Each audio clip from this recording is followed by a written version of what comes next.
안녕하세요. 처음 뵙겠습니다. 저희는 처음 뵙는 사돈댁에 공손히 인사를 드렸어요. 아이고, 우리 지연이가 이런 집안으로 시집을 가다니 걱정이 되네요. 순간 저는 귀를 의심했어요. 첫 만남에 이게 무슨 경우인가 싶었죠. 네? 무슨 말씀이신지? 제가 겨우 입을 열었는데 바깥 사돈이 말을 탁 끊었습니다. 아니, 우리 딸이 임신했다고 해서 왔더니 이게 뭡니까? 호텔도 아니고 이런 후줄근한 데서 만나자고나 하시고. 우리 지연이가 얼마나 똑똑한 애인 줄 아세요? 대학 다닐 때도 장학금 받았고 지금 다니는 회사에서도 인정받고 있었어요. 솔직히 말해서 우리 딸 지연이가 너무 아깝네요. 갑자기 뭔 애가 들어섰다고 하길래 도대체 어떤 때려잡을 놈인지, 어느 가정에서 가정교육을 어떻게 받은 건지 내 두 눈으로 똑똑히 봐야겠다 싶어서 뵈러 나왔습니다. 이거 한판 하자는 건가 싶을 정도로 과격하게 말하는 사돈을 보며 저희는 멍하니 아무 말도 할 수가 없었습니다. 그렇게 똑똑하다면서 왜 이런 실수를 했을까? 뭐라고요?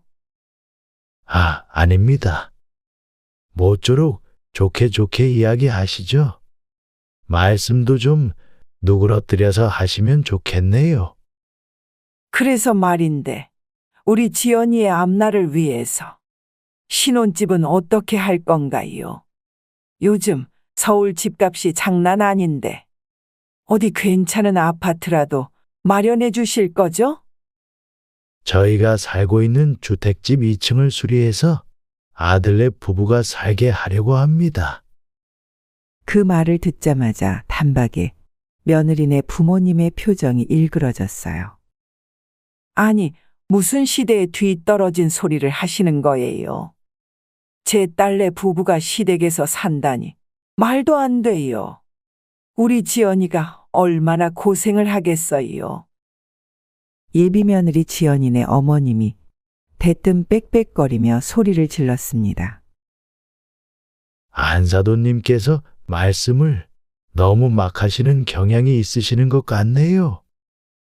전세금 몇 푼 대줄 능력도 안 되면서 감히 저희 딸을 임신시킨 죄 많은 아들을 두셨으면 이 정도는 감내하셔야 하는 것 아니겠습니까? 순간 저희 남편의 눈빛이 변했어요. 그동안 참았던 게 폭발하는 순간이었죠.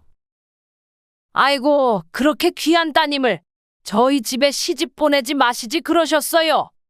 우리 아들이 뭐 억지로 붙잡고 있나요? 지금이라도 늦지 않았으니 데려가세요.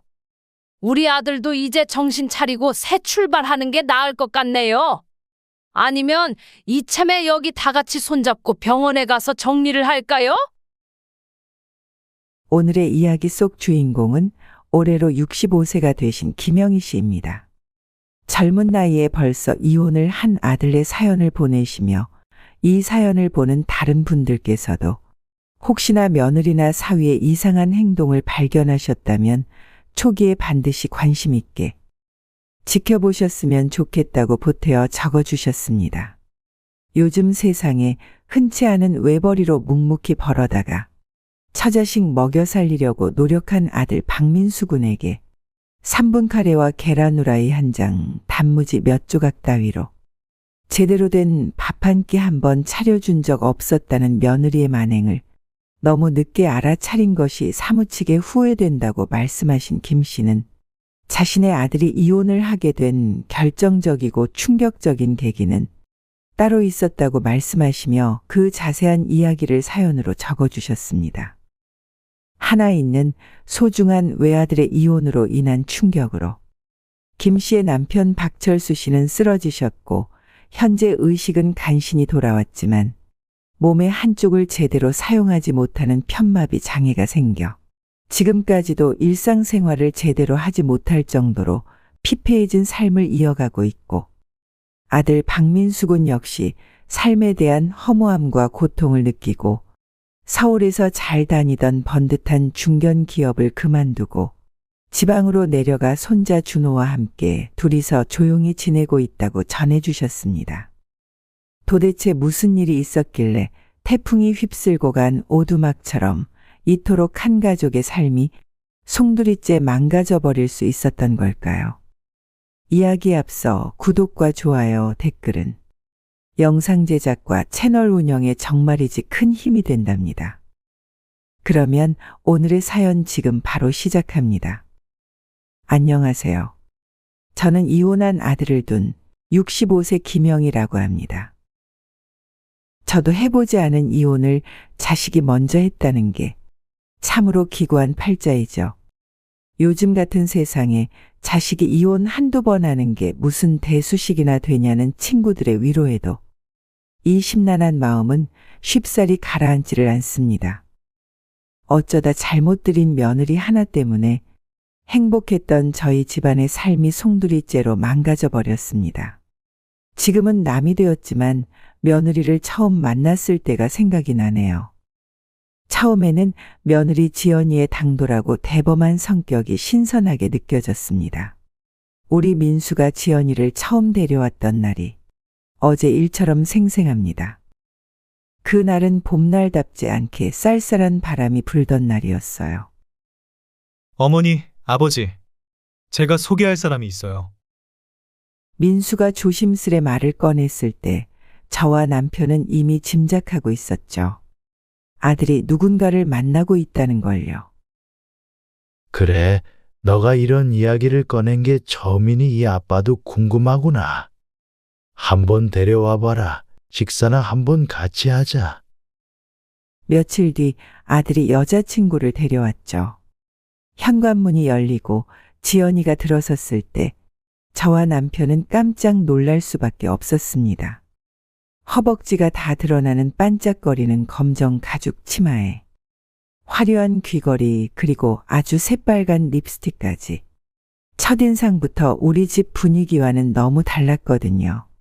아무리 세대가 많이 바뀌었다고는 하지만 보통 시댁에 처음 인사드리러 갈 때는 비교적 얌전한 옷을 입거나 그러지 않았었나요? 저는 너무 놀라서 표정을 숨길 수도 없이 헉 하고 입이 떡 벌어져 버렸어요. 저희 남편도 연신 헛기침을 하며 며느리가 될지도 모르는 아들의 여자친구를 제대로 바라보지 못하고 힐끔힐끔 제 눈치를 보며 쳐다보았죠.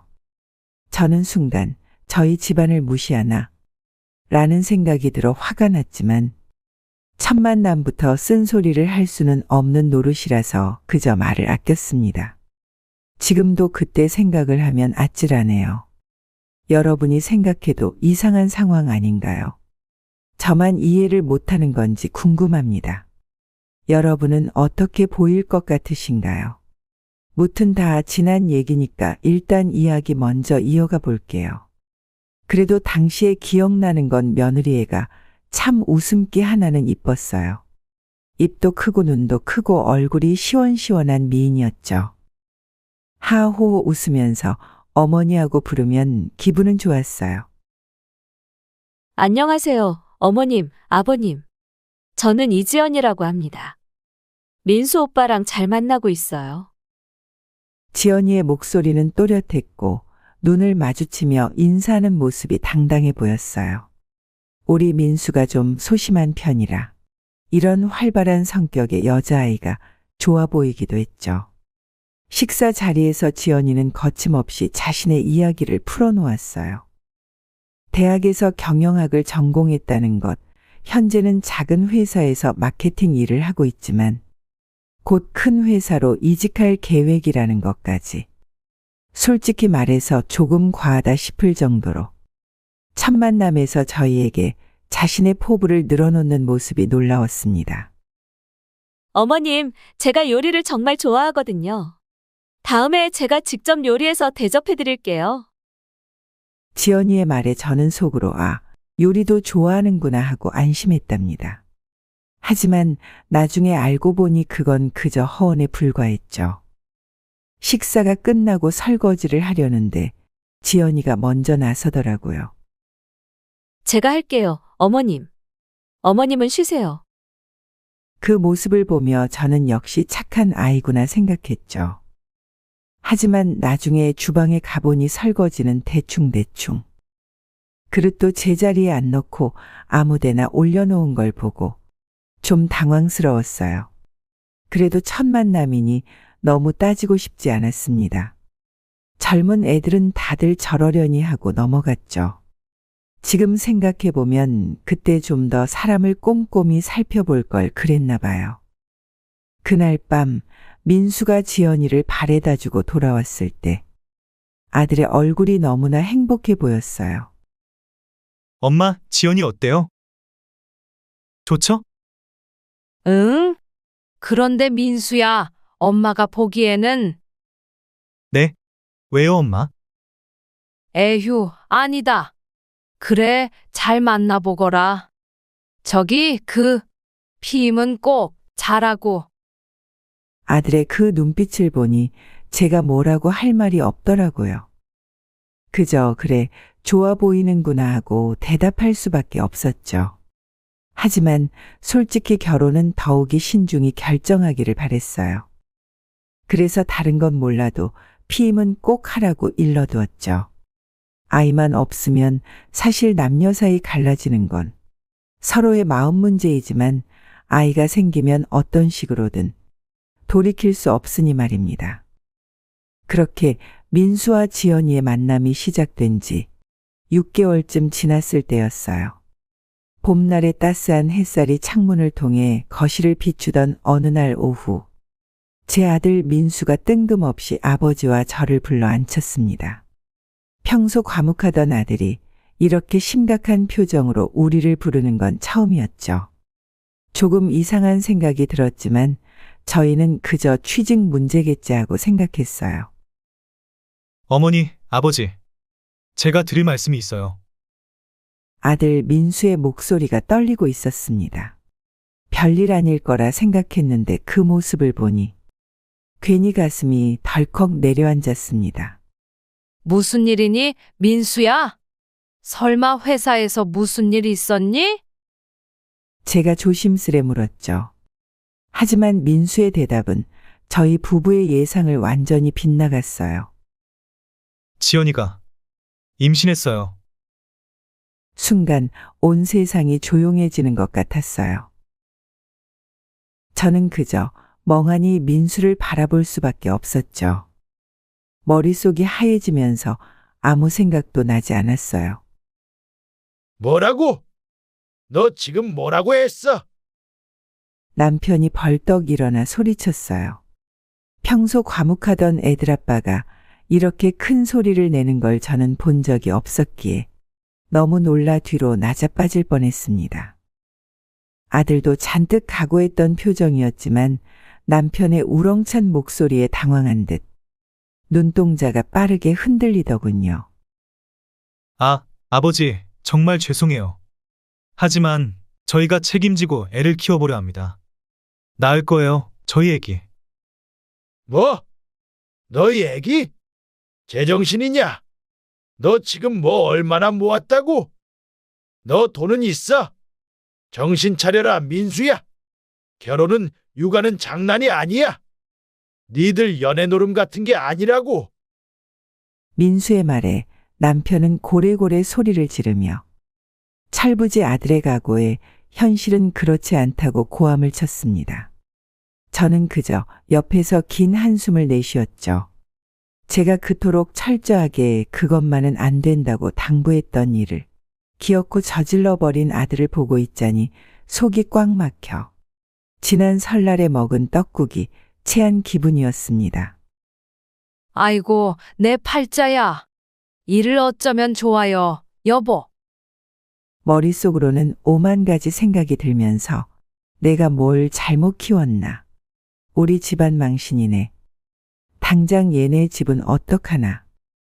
하는 생각들이 스쳐 지나갔지만 지금 이 생각들을 입 밖으로 내뱉을 순 없었죠. 어쩌다가 이렇게 된 거니? 제가 겨우 입을 열어 물었습니다. 저도 제 목소리에 놀랄 만큼 제 목소리는 떨리고 있었어요. 저희도 조심했는데 실수가 있었나 봐요. 하지만 어머니, 아버지, 저희가 열심히 살겠습니다. 결혼도 하고 아이도 잘 키우겠습니다. 민수야, 솔직하게 말할게. 엄마는 걔 결혼감은 아니라고 생각한다. 너가 뭐 연애를 하고 좋아 죽겠다고 하니까 그래. 연애하는 건 엄마가 뭐라 할 수 없다고 생각했어. 근데 결혼은 다른 문제야, 민수야. 집안이랑 집안이 만나는 일이라고. 그애 저번에 너가 인사시킨다고 왔을 때 옷 입고 오는 꼬라지 좀 봐라. 그게 우리 집안 어른들을 존중하는 태도라니? 엉덩이가 다 드러나는 옷 같지도 않은 치마에 루즈는 뭘 또 그렇게 쥐잡아먹은 색깔을 발랐어. 자고로 너 품에 들일 여자는 그런 애 말고 좀 참하고 집안일 잘하면서 너가 하는 일을 잘 보필할 수 있는 여자애를 골라야지. 엄마는 솔직히 말해서 정리했으면 좋겠다, 민수야. 병원 가서 다 잘 정리하고 헤어지거라. 민수야, 응? 엄마 말 들어. 엄마, 어떻게 그렇게 말씀하실 수 있어요?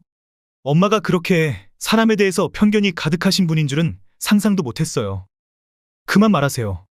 더 이상 지연이에 대해서 모욕적인 말씀하시면 저도 더 이상 참지 않을 거예요. 저희는 결혼할 겁니다. 이 아이도 낳을 거예요. 낳으면 그러면 어쩌려고?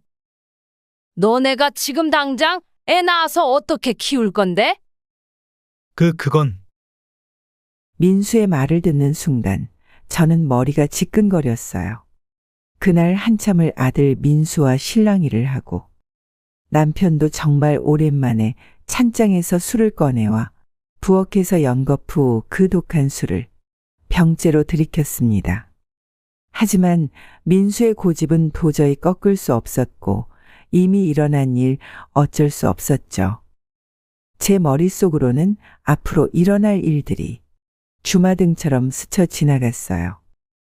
결혼식, 아이 출산, 그리고 이웃들의 수군거림.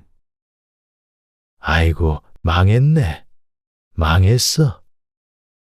남편이 한숨을 쉬며 중얼거렸어요. 저도 모르게 눈물이 났지만 꾹 참았죠. 지금은 제가 정신 차려야 할 때니까요. 당장의 아들과 예비 며느리가 살 곳을 찾는 것도 문제였습니다. 요즘 전셋값이 하늘 높은 줄 모르고 치솟아서 민수 월급으로는 감당이 안 됐죠. 예비 며느리 지연이는 심지어 제대로 된 직장도 없었습니다. 듣자하니 평일 낮에는 카페에서 알바 2시간, 그리고 편의점에서 또 알바 2시간. 이런 식으로 파트타임을 쪼개어서 하며 지낸다고 하더군요. 아버지, 어머니, 저희가 알아본 전세가 제일 싼 곳이 이 정도예요. 민수가 내민 부동산 어플 화면을 보고는 저와 애아빠 둘 다 깜짝 놀랐습니다. 아이고, 이게 무슨, 이건 우리 집 가격이랑 비슷하잖아. 이 정도 돈이 있으면 뭐하러 전세를 간다니.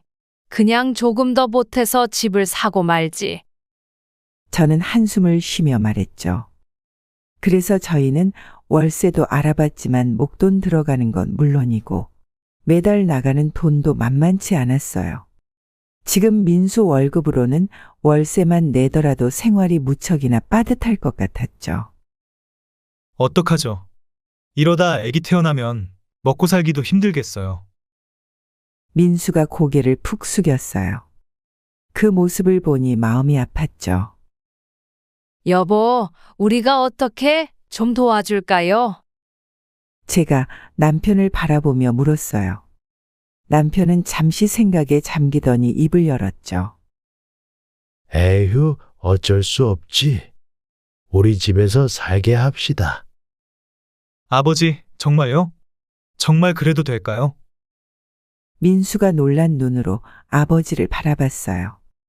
너희가 2층을 쓰고 우리는 1층에서 지내면 되겠지.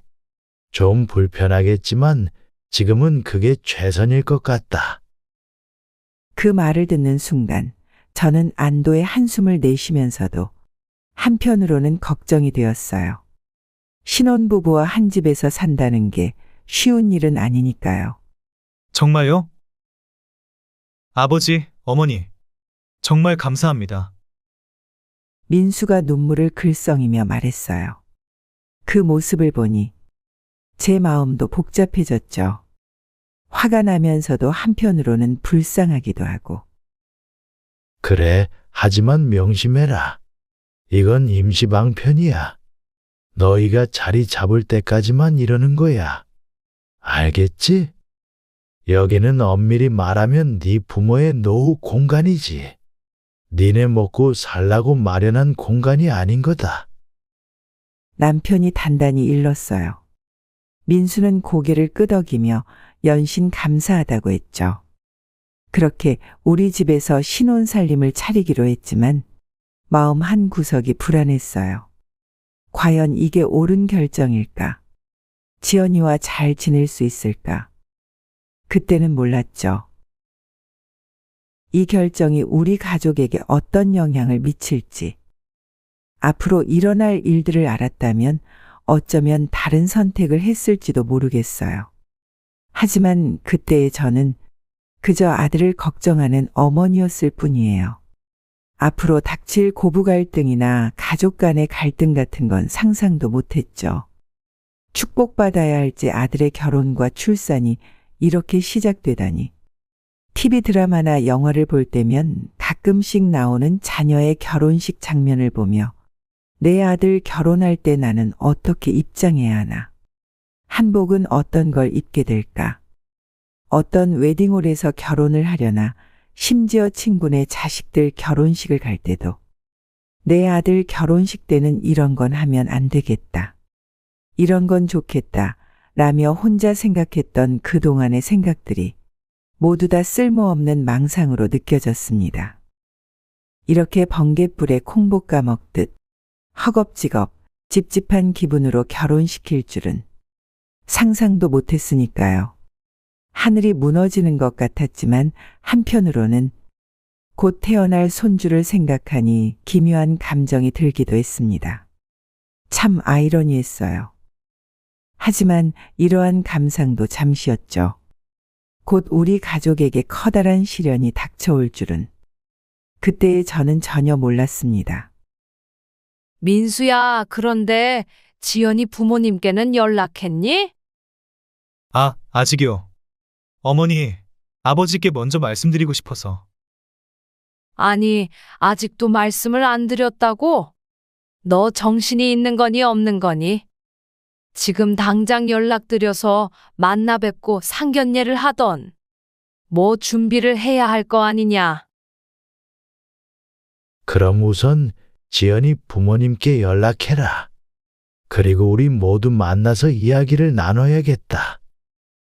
그렇게 늦었지만 서둘러 양가 부모님들의 만남이 이루어졌어요. 아들 민수의 여자친구 지연이네 부모님도 충격을 받으셨지만 이미 일어난 일이니 어쩔 수 없다고 이야기하시며 일단 서둘러 만나자고 하셨죠.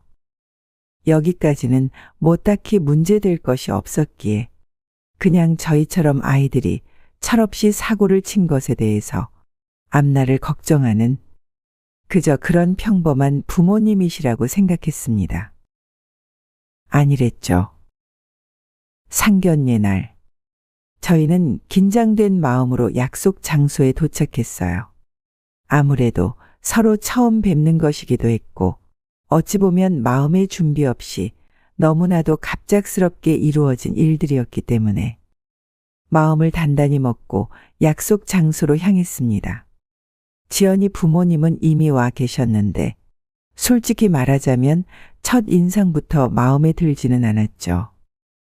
지연이 어머님은 마치 백화점 VIP 고객처럼 화려한 옷차림에 진한 화장을 하고 계셨고 아버님은 금시계를 차고 마치 영화에 나오는 깡패들처럼 굵은 쇠사슬같이 생긴 금목걸이에 번쩍거리는 양복을 입고 계셨어요. 솔직히 험상궂은 사돈댁의 첫인상을 보며 그 딸의 그 아버지구나 싶은 생각이 절로 들 정도로 충격적이었습니다. 안녕하세요. 처음 뵙겠습니다. 저희가 공손히 인사를 드렸어요. 그런데 지연이 어머님, 그러니까 이제부터는 안사돈 될 분이 대뜸 이런 말씀을 하시는 겁니다. 아이고, 우리 지연이가 이런 집안으로 시집을 가다니. 걱정이 되네요. 순간 저는 귀를 의심했어요. 첫 만남에 이게 무슨 말씀이신가 싶었죠. 네? 무슨 말씀이신지?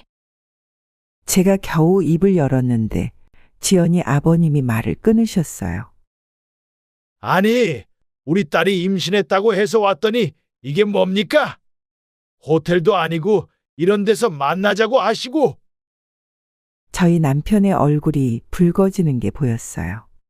하지만 애써 참으며 대답했죠. 죄송합니다만 갑작스러운 상황이라 준비할 시간이 없었습니다. 저와 남편 둘 다 순간 머리에 살얼음이 낀 듯 눈빛이 싸해진 것을 느꼈지만 굳이 표정을 풀지는 않았어요. 너무도 무례했고 일단 이 자리에서 굳이 험한 말은 하지 말자 싶어서 그냥 조용히 참았습니다. 식사가 시작되고 대화는 점점 더 불편해져 갔습니다. 안사돈은 계속해서 예비 며느리의 좋은 점만 강조하셨어요. 우리 지연이가 얼마나 똑똑한 애인 줄 아세요? 대학 다닐 때도 장학금 받았고, 지금 다니는 회사에서도 인정받고 있어요. 솔직히 말해서 우리 지연이가 너무 아깝죠. 저는 속으로 생각했죠. 그렇게 똑똑하다면서 왜 이런 실수를 했을까? 지연이 아버님이 말을 이어받았어요. 그래서 말인데 우리 지연이의 앞날을 위해서 신혼집은 어떻게 할 건가요? 요즘 서울 집값이 장난 아닌데 어디 괜찮은 아파트라도 마련해 주실 거죠? 저희 남편이 당황한 기색을 감추지 못하고 대답했어요. 사실 저희 집 2층을 수리해서 신혼부부가 살도록 하려고 합니다. 그 말을 듣자마자 단박에 며느리네 부모님의 표정이 일그러졌어요. 아니, 무슨 시대에 뒤떨어진 소리를 하시는 거예요? 신혼부부가 시댁에서 산다니 말도 안 돼요. 우리 지연이가 얼마나 고생을 하겠어요. 예비 며느리 지연이네 어머님이 대뜸 빽빽거리며 소리를 질렀습니다. 어머님, 지금 상황에서는 그게 최선의 방법 같아서요. 민수가 조심스레 말했지만 지연이 어머님은 들으려 하지를 않으시더군요. 안 돼요. 절대 안 돼. 차라리 우리가 전세금을 대줄 테니 따로 나가 살아요.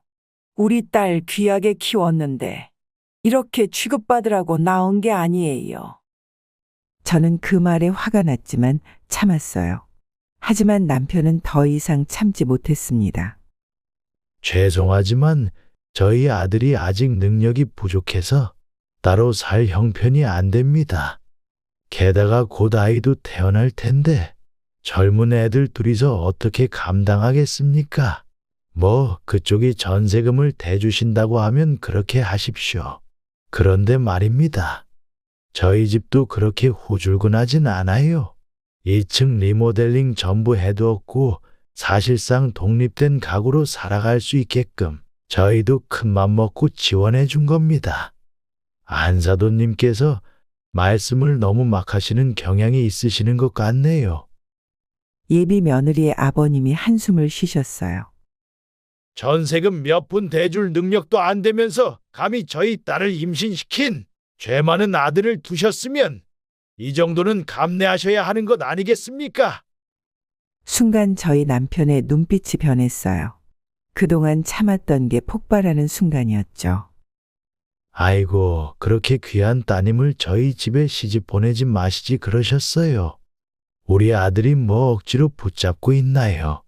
지금이라도 늦지 않았으니 데려가세요. 우리 아들도 이제 정신 차리고 새 출발하는 게 나을 것 같네요. 아니면 이참에 여기 다 같이 손잡고 병원에 가서 정리를 할까요? 저는 깜짝 놀라 남편을 쳐다봤어요. 이렇게 강하게 나올 줄은 몰랐거든요. 지연이 부모님도 놀란 표정이었어요. 얼굴이 하얗다 못해 아주 파랗게 질려버린 모습이었습니다. 어쩔 수 없이 제가 나섰습니다. 사돈댁, 저희도 이런 상황이 달갑지만은 않아요. 하지만 이미 일어난 일이고 우리 손주가 태어나겠지요. 가뜩이나 지들 마음이 제일 심란할 텐데 우리 어른끼리 이렇게 치고 박는 게 도대체 무슨 소용이 있겠습니까? 예? 뭐 각자 집에서 귀하지 않은 아들이 어디 있고 딸이 어디 있겠어요.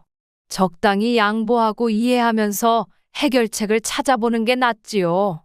지연이를 귀하게 키우신 만큼 우리도 민수를 소중히 키웠어요. 두 사람이 서로 사랑해서 이런 일이 생긴 거니 적어도 애들 미래를 망치지는 말아야지요.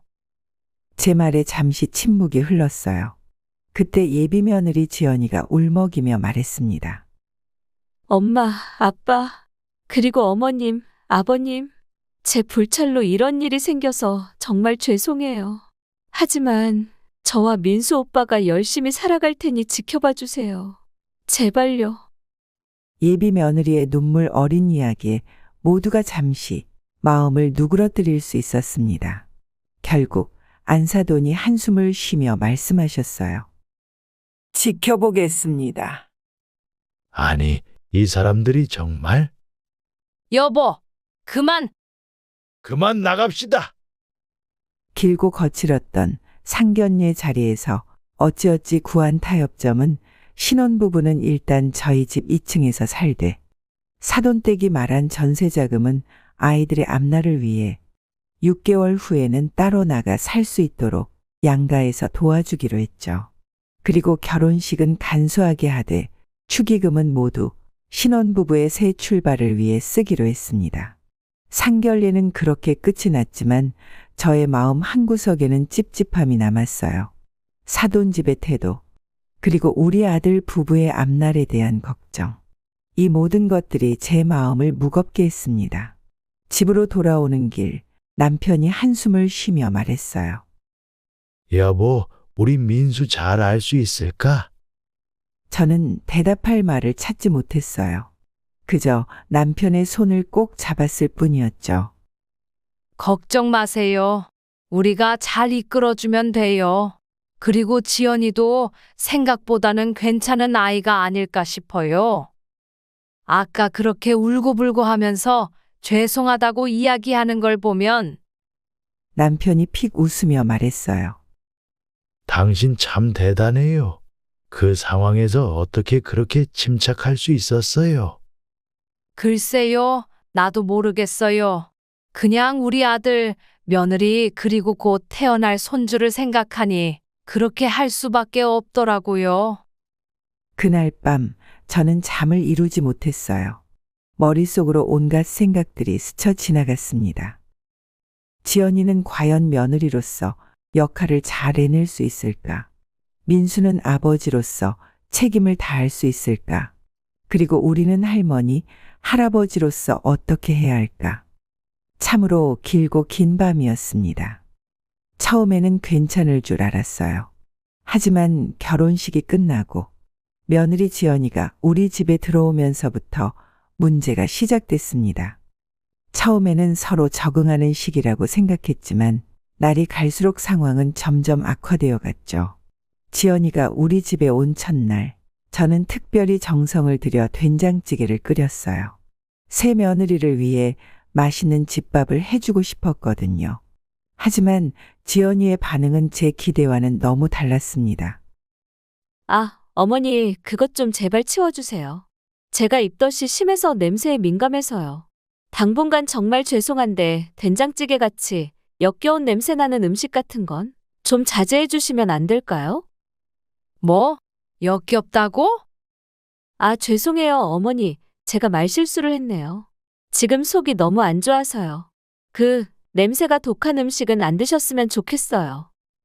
아니, 이건 그래 뭐 이건 그렇다 치자. 그런데 여긴 네 시아버지도 살고 나도 살고 내 식구가 사는 집인데 어떻게 간단한 찌개 하나 먹지 말라는 소리냐? 부탁 좀 드릴게요. 어머니 제발요. 그래, 뭐 일단 알았다. 저는 극단적인 며느리의 부탁에 당황스럽고 놀랐지만 임산부니까 이해해야지 하고 넘어갔습니다. 하지만 그게 끝이 아니었어요. 다음 날 며느리 지연이가 제게 와서 말했습니다. 어머니, 옷장을 좀 비워주실 수 있나요? 제 옷이 너무 많아서. 저는 조금 당황스러웠지만 아들네 부부를 위해 2층 전체를 내어준 터라 별말 없이 옷장을 비워줬어요. 하지만 며느리 지연이의 요구는 계속되었죠. 어머니, 저희 방 인테리어를 바꾸고 싶은데 괜찮으시죠? 어머니, 제가 좋아하는 향초를 피워도 될까요? 집 분위기가 좀 답답해서요. 날이 갈수록 지연이의 요구사항은 늘어갔고 저는 점점 지쳐갔습니다. 게다가 지연이는 집안일에는 관심이 없었어요. 임신 초기라 몸조리한다며 하루 종일 방에서 나오지 않고 민수가 퇴근하고 오면 배달 음식을 시켜 먹었죠. 어느 날 저는 부엌에서 설거지를 하고 있었어요. 그때 지연이가 내려와 냉장고를 열더니 우유를 꺼내 마시고는 빈 우유팩을 싱크대에 그냥 놓고 가는 거예요. 지연아, 우유팩은 헹궈서 분리수거해야 하지 않니? 제가 조심스레 말을 꺼내자 며느리 지연이는 퉁명스럽게 대답했어요. 아, 귀찮아요. 어머니가 해주세요. 저는 순간 할 말을 잃었어요. 하지만 참았죠. 임신 중이라 예민해진 거야 라고 스스로를 달랬어요. 그러던 어느 날 민수가 야근을 한다고 해서 저녁을 지연이와 단둘이 먹게 됐어요. 저는 정성껏 삼계탕을 끓였죠. 임산부에게 좋을 것 같아서요. 지연아, 삼계탕 끓였어. 몸보신도 하고 좋잖니? 그런데 지연이의 반응은 충격적이었어요. 어머니, 제가 닭고기 싫어하는 거 모르세요? 그리고 이런 거 먹으면 살쪄요. 저는 그냥 샐러드 먹을게요. 저는 순간 화가 났지만 꾹 참았어요. 하지만 지연이가 한 말이 계속 마음에 걸렸죠. 지연아, 임산부는 영양가 있는 음식을 먹어야 하지 않겠니?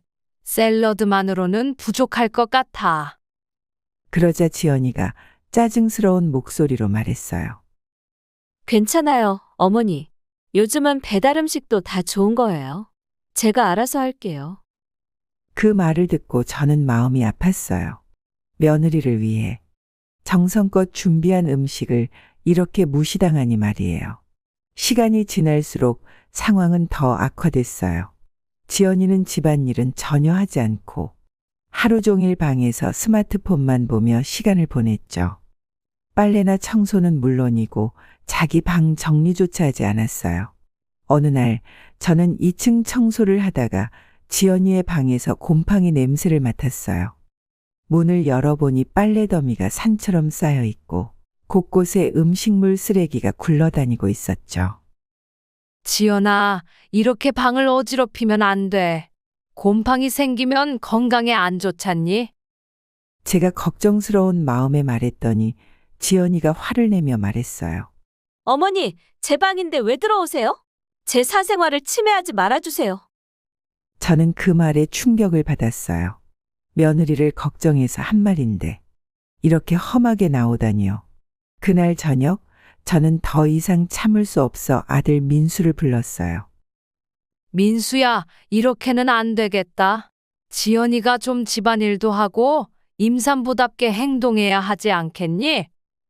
그러자 민수가 한숨을 쉬며 말했어요. 어머니, 저도 알아요. 하지만 지연이가 예민해져서 그래요. 조금만 더 기다려주세요. 하지만 상황은 나아지지 않았어요. 오히려 점점 더 악화되었죠. 어느 날 제가 김치를 담그고 있는데 지연이가 내려와서는 코를 막으며 말하는 거예요. 어머니, 김치 냄새 나요. 제가 임신 중이라 냄새에 민감하다고 했잖아요. 제발 좀 그만해 주세요. 저는 그 말에 화가 났지만 또 참았어요. 하지만 그날 저녁 민수가 퇴근하고 와서 한 말에 저는 정말 화가 났죠. 어머니, 지연이가 김치 냄새 때문에 멀미나서 결국 토했대요. 앞으로는 김치 담글 때 미리 말씀해 주세요. 응, 너도 김치 안 먹을 거지?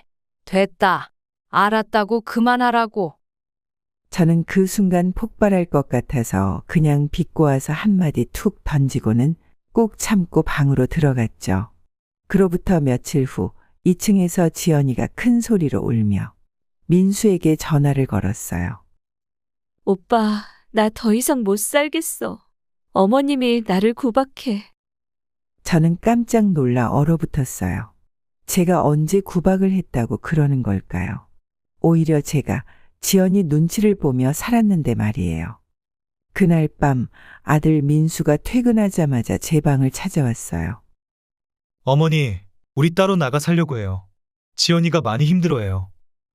그 말을 듣는 순간 저는 눈물이 났어요. 제가 뭘 그렇게 잘못했는지. 하지만 한편으로는 그래, 차라리 따로 사는 게 나을지도 몰라라는 생각도 들었죠. 결국 민수와 지연이는 예상보다 훨씬 빠르게 월세방을 얻어나갔어요. 경제적으로 버틸 수 있을까 싶었지만 자기들이 그렇게 원한다니 군말 없이 보내주었죠. 아들 내외가 떠나고 난 우리 집은 조용해졌지만 제 마음은 더 시끄러워졌어요. 그렇게 떠나간 아들 내외는 제대로 안부 연락 한 통 없더라고요. 아마 먹고 사는 문제가 쉽지 않았겠죠. 저도 참 마음이 못돼 먹었다 싶습니다. 저도 아들 내외가 그렇게 홀연히 떠나간 게 너무 괘씸해서 이후 아무 연락도 하지 않았어요. 임신한 며느리 안부 정도는 물어도 괜찮지 않았을까 하는 후회가 이제 와서 듭니다. 그렇게 며느리 지연이의 출산 예정일이 다가오자 첫 손주를 맞이할 생각에 잠도 제대로 이루지 못했습니다. 출산 전날 민수에게 전화가 왔어요. 어머니, 지연이가 진통이 와서 병원에 왔어요. 아마 내일 아침쯤 아이가 태어날 것 같아요. 저는 너무 기뻐서 눈물이 났어요. 알았다, 민수야. 엄마가 내일 아침 일찍 갈게. 다음 날 아침 일찍 병원에 도착했어요. 하지만 병실 앞에서 민수가 저를 막았어요. 어머니, 지연이가 아직 많이 예민해요. 잠깐만 기다려주세요. 1시간을 기다린 끝에 겨우 병실에 들어갔어요. 며느리 지연이는 피곤해 보였지만 품에 안긴 아기는 너무나 예뻤죠. 축하해, 지연아. 아기가 정말 예쁘구나. 그런데 지연이의 반응은 차가웠어요. 어머니, 아기에게 좋지 않으니까 자주 오지 마세요. 그리고 아기 안으실 때는 꼭 손 소독하고 마스크 착용해 주세요. 저는 좀 당황스러웠지만 갓난아이를 만지기 전에 손 소독하고 마스크 착용하는 건 당연한 거니까. 산모의 마음을 이해하려 노력했어요. 그리고 해산한 지 얼마 되지 않아 피곤할 테니 당분간 조심하자 생각했죠. 응, 그래, 알겠다. 엄마가 조심할게. 하지만 이것은 시작에 불과했어요. 퇴원 후 거의 몇 주나 지나서였을까요? 한참이나 지난 다음에 아들 민수네 집에 가보았습니다. 그런데 그때도 며느리 지연이는 저를 전혀 반기지 않았어요. 어머니, 제가 산후조리 중이라 손님 접대하기 힘들어요. 다음에 오세요. 아니 도대체 산후조리를 몇 달이나 할 생각인 걸까요? 혹시라도 산후 우울증 같은 게 아닐까? 애가 성격이 왜 저렇게 됐지? 하는 의구심이 들었지만 그때도 아무 말 없이 물러섰어요. 이 정도면 정말 큰 배려였죠. 그렇게 몇 주가 지나고 저는 다시 손주를 보러 갔어요. 이번에는 미리 연락도 했고 영양식도 준비해 갔어요.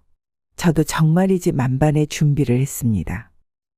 하지만 문을 열자마자 며느리 지연이가 인상을 찌푸리는 것을 보았습니다. 어머니, 제가 말씀드렸잖아요. 아기에게 좋지 않으니까 자주 오지 말라고요. 미안해, 지연아. 그래도 할머니가 손주 보고 싶어서 그래. 내가 가져온 미역국 데워줄까? 됐어요. 저희가 알아서 할게요. 어머니는 그냥 가세요. 그 말에 저는 눈물이 났어요. 하지만 며느리 앞에서 울 수는 없어서 꾹 참았죠. 시간이 흘러 손주가 100일이 되었을 때 저는 용기를 내어 다시 민수의 집을 찾아갔어요. 이번에는 100일 옷과 반지를 선물로 준비했죠. 하지만 그곳에서 본 광경은 충격적이었어요. 집안은 엉망이었고 손주는 울고 있었죠. 지연이는 소파에 누워 핸드폰만 보고 있었고요. 지연아, 애기가 울고 있잖니? 제가 말하자 지연이가 짜증을 냈어요. 어머니, 제가 알아서 할게요. 그리고 어머니, 갑자기 오시면 어떡해요? 미리 연락했잖니? 오늘이 우리 손주 100일이라고. 아, 맞다. 깜빡했어요. 어머니, 저희끼리 조용히 보내려고 했는데. 저는 가슴이 아팠어요. 손주의 100일을 축하하러 왔는데 이렇게 냉대를 당하다니요. 게다가 집안 꼴은 먼지 폭탄을 맞은 듯 했습니다. 이건 아니에요. 이건 절대로 두고 볼 수 없었습니다.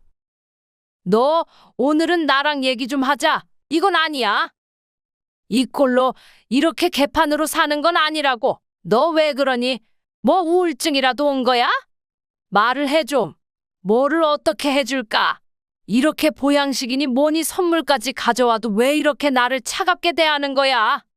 그리고 이제 100일 된 저 애는 내 손주는 무슨 죄가 있는데 저렇게 펑펑 울어도 애한테 신경 하나 안 쓰는 거냐? 너가 그러고도 엄마라고 할 수 있냐는 말이다 내 말은. 어머니, 솔직히 말씀드릴게요. 어머니가 자꾸 와서 이래라 저래라 하시니까 스트레스 받아요. 저는 제 방식대로 아이를 키우고 싶어요. 유튜브에 검색해보니까 원래 저 때쯤 애들이 저렇게 운대요. 자꾸 챙겨주면 버릇든다잖아요. 저렇게 울다가 지가 지풀에 꺾여서 또 괜찮아지더라고요. 그 말을 듣는 순간 저는 깨달았어요. 이런 식으로는 안 되겠다고요. 결국 저는 민수를 불러 진지하게 이야기를 나눴어요.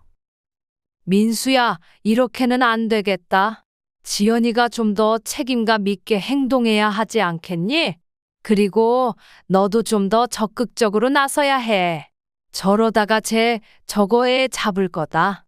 애 잡는 엄마가 될 거라고. 하지만 민수는 오히려 화를 냈어요. 어머니, 제발 우리 일에 간섭하지 마세요. 저희가 알아서 할게요. 어머니는 그냥 멀리서 지켜봐 주세요. 그 말을 듣는 순간 저는 가슴이 무너지는 것 같았어요. 제가 키운 아들이, 제 아들이 저를 이렇게 대하다니. 그날 이후로 저는 민수네 집에 가지 않았어요. 정말 가끔 손주가 보고 싶어. 민수의 카카오톡 프로필 사진으로만 아이가 어찌 자랐나 가끔 훔쳐보는 정도였습니다. 괘씸한 아들에게 전화를 하진 않았어요. 그러던 어느 날 아들 민수에게서 갑자기 전화가 왔습니다. 어머니, 제가 지금 어머니 댁으로 가고 있어요. 할 얘기가 있어서요. 민수의 목소리가 심상치 않아 보였어요. 1시간 후 현관문을 열고 들어온 민수의 얼굴은 헬쑥해 보였어요. 민수야, 무슨 일이니? 얼굴이 왜 그래? 민수는 한숨을 쉬더니 말했어요. 어머니, 저 이혼하기로 했어요. 그 말을 듣는 순간 저는 머리가 어지러웠어요. 뭐라고? 이혼을 한다고? 도대체 무슨 일이 있었길래?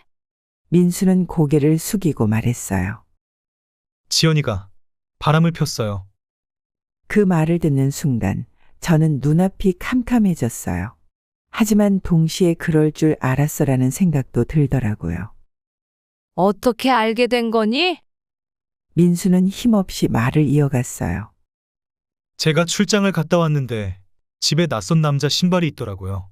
그리고는 집 안에 들어갔는데 그 방에서 그 소리가. 아들 민수는 정말이지 끔찍한 모습을 우연찮게 본 듯했습니다.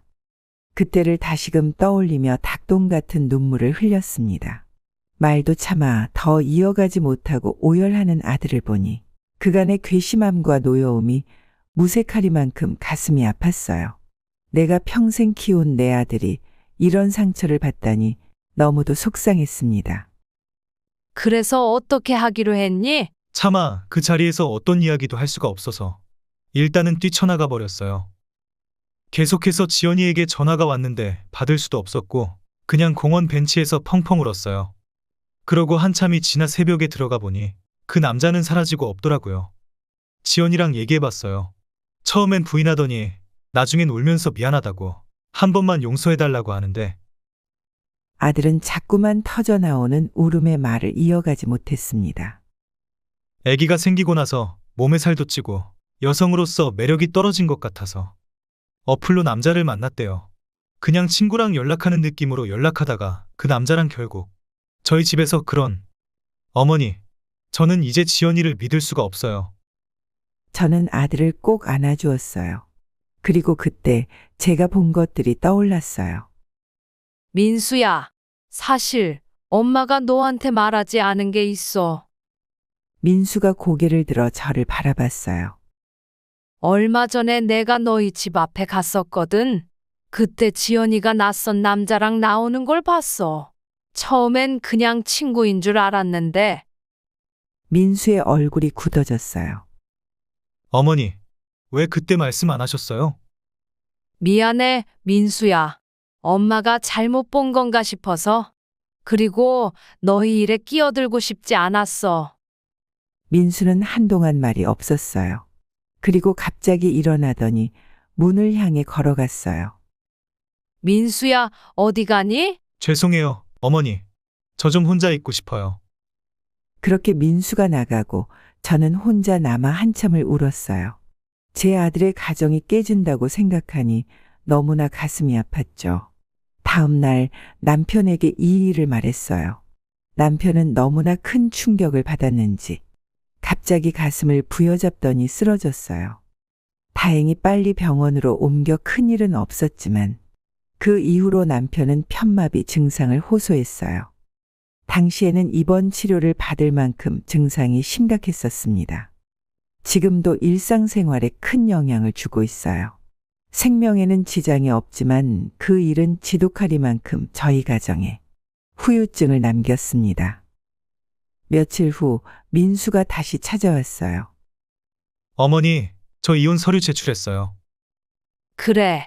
아기는 어떻게 하기로 했니? 제가 키우기로 했어요. 지연이도 동의했고요. 저는 안도의 한숨을 내쉬었어요. 적어도 손주는 제 곁에 있을 수 있겠다 싶어서요. 그렇게 이혼 절차가 시작되었고 몇 개월 후 모든 것이 마무리되었어요. 민수는 회사를 그만두고 아이와 함께 지방으로 내려갔어요. 서울에 있으면 지연이를 마주칠까봐 힘들 것 같다고 하더라고요. 이제 저는 가끔 지방에 내려가 손주를 봐요. 하지만 민수는 여전히 상처받은 모습이에요. 밤마다 가끔 전화를 해보면 여전히 술을 마시고 혼자서 아이를 돌보는 것도 힘들어 하더라고요. 어느 날 민수가 전화해서 말했어요. 어머니, 저 힘들어요. 아이도 잘 못 키우겠고 어떻게 해야 할지 모르겠어요. 그 말을 듣는 순간 저는 가슴이 찢어지는 것 같았어요. 제 아들이, 제가 그토록 사랑하는 아들이 이렇게 무너지다니. 지금도 저는 매일 밤 고민해요. 어떻게 하면 민수를 도울 수 있을지, 어떻게 하면 손주를 잘 키울 수 있을지. 하지만 답을 찾기가 너무 어려워요. 때로는 내가 조금만 더 일찍 알아챘다면, 내가 조금만 더 적극적으로 개입했다면 하는 후회도 들어요. 하지만 이미 지나간 일을 되돌릴 순 없겠죠. 이제 저는 매일 기도해요. 민수가 다시 일어설 수 있기를, 손주가 건강하게 자랄 수 있기를, 그리고 우리 가족이 다시 행복해질 수 있기를. 하지만 솔직히 말하면 저도 더 이상 뭘 어떻게 해야 할지 모르겠어요. 아들의 의지로 지방에 손주와 내려가서 살고는 있지만 제가 고집을 부려서 아들을 다시 저희 집에 들여 제가 손주를 돌보고 함께 사는 게 맞는 것 같은데 여러분의 생각은 어떠신가요? 이 상황을 어떻게 헤쳐나가야 할지, 어떻게 하면 우리 가족을 다시 행복하게 만들 수 있을지 지금은 그저 하루하루를 버티며 살아갈 뿐입니다. 정말 어찌해야 할지 모르겠어요. 여러분의 지혜로운 조언을 기다리고 있겠습니다. 꼭 좀 지나치지 말고 댓글 부탁드리겠습니다. 채널의 구독과 좋아요, 댓글을 남겨주시는 게 사열라디오 채널 운영에 큰 도움이 된다고 합니다. 다들 한 번씩 좋아요와 구독 버튼 눌러주세요. 들어주셔서 감사합니다.